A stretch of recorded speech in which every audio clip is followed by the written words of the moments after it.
මචං බුලත් පිට කන අපිට හරිනේ.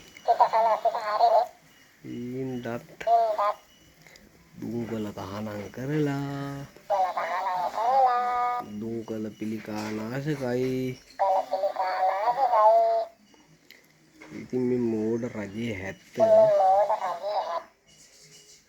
70 දැනගන්න එපා මම බීඩි සිගරට් උත් කියන්නේ පිළිකා නාශකයි කියලා. උන් හරක්ද බං? මන් දන්නවද ඩේක? බාරකිද්ද? බාරකිත් නෙමෙයි උඹ වස්සෙක් නේ. නේද? ඔව්නේ. යස්. ළම අපි යන් කියන්නේ. කොහෙද? බයි.